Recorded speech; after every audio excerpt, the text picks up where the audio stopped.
Honourable members, the next item on the order paper is a debate on an urgent matter of national importance in terms of Rule 130 in the name of Dr. P.J. Groenewald on the recent increase in farm murders and farm attacks in South Africa.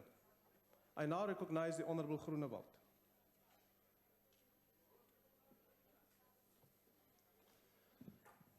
Agbare voorsitter, die vraag kan gevra word hoekom ons spesifiek vandag 'n debat het oor plaasmoorde.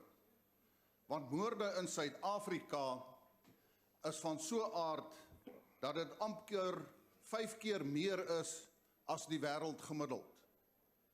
As ons gaan kyk in terme van moorde, dan is die wêreld gemiddeld 7 per 100.000 van die bevolking.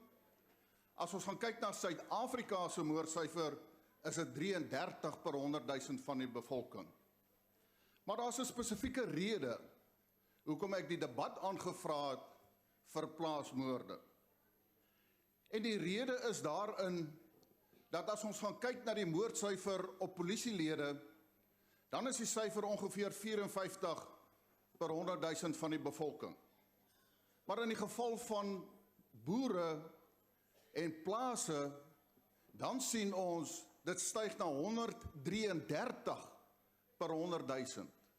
Ek kan met ander woorde sê, dit is amper 3 keer gevaarliker om te boer in Suid-Afrika as om 'n polisieman of 'n polisievrou te wees.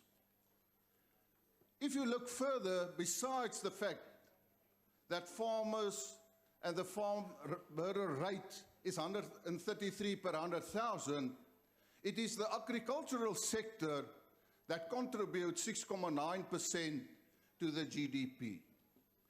We also know that they employ almost 1 million people in the agricultural sector. Therefore, it is very important. But I also want to say that everything you ate up till today, or what you drank, besides pure water, was a product from the agricultural sector, produced by farmers. And I know, Honourable Chair, that if we talk about statistics, that there are different opinions when we talk about what the real numbers are. I did a study and I looked at the sources, specifically as far as the report on farm attacks of 2003, compiled by the police with different members on that committee. I also looked at the crime statistics of the South African Police Services. So the statistics I'm giving you are the statistics from the police. And according to these statistics, since 1991, there were 2,393 murders on our farms in 14,589 farm attacks. And let I put it up front. There is a perspective of a perception that if we talk about farm murders, we only talk about white people. It's not true. According to research, it shows that about 40% of all victims of farm murders are black people. So if you look at these statistics, I also know that the Honourable Minister for Police will show that there was quite a decrease in farm murders and farm attacks. But what we must also remember is that the farming community had no option but to ensure that they look after their safety themselves. And because of the increased safety measures taken by the farmers, we have a decrease in farm murders. But the fact of the matter is that former President Thabo Mbeki said that when he disbanded the commando system, that he will ensure that there is something in its place to ensure safety in our rural areas. And that was actually the idea of sector policing.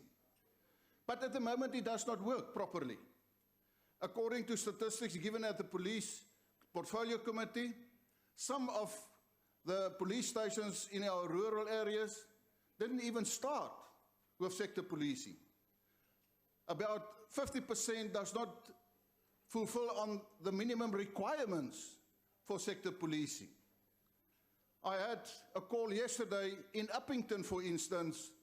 You have one vehicle, police vehicle, for 184 farms in that area with 4 police members. It is not as successful as we think, and I appeal that we have to look at this. Honourable Chairperson, it is also been found in the report that if you look at the causes of farm murders, that less than 2% was where the victims of the murderers were known to the criminals. Less than 2%. So I know some people say, but it is because the mistreatment from the farmers. That is a research. It has also shown that about 2% are politically motivated. Now let me say it, Honourable Chair, that if we look at the farm murders, normally it is said, yes, but it is only normal criminality. Now let me read to you some of the cases of farm murders. I say that it is not normal criminality if you look at the Lindley farmers, where Wilming, a 2-year-old toddler, a father and a mother were brutally murdered. When asked by State Prosecutor Jannie Botha on his impressions of Potgieter's body, then Boek, the coroner, said the deceased had been tortured to death. I say it is not normal criminality if you look, for instance, at the Swanepoel family in KwaZulu-Natal, oh no, this was in Bloemfontein, where the investigating officer Kobus Kutsia told the court that the couple were tied to a single bed and tortured for hours. The men took turns to rape Rini while her husband was forced to watch. I say it is not normal criminality if you look, for instance, at the Schutte family at Richmond, KwaZulu-Natal. It says Mrs. Schutte's head was crushed with a heavy object and all 3 victims were set on fire. I say it is not normal criminality if you look at Dan Knight, also from KwaZulu-Natal, where it says that his partner Beth Buchner were attacked in their home by a gang of 5 men. Knight was beaten to death with hammers, while Buchner was forced to watch. I say it is not normal criminality if you look at the recent case of Nikki Simpson, when the perpetrators used a plastic bag where, for instance, they cut her arms, broke her ribs, her knee, and even used an electric drill to drill holes in her feet. That is not normal criminality. I also say it is not normal criminality. For instance, if you look at the farmer murdered near Parijs, where the murderers then actually took out his testicles, boiled them, cooked them, and then ate it. That is the shocking picture and the inconvenient truth of farm murders. And I say again, it is the inconvenient truth of farm murders. And we cannot continue to do like this, and therefore I ask a moment of silence for all those people murdered on our farms. Honourable Member, your time is now expired.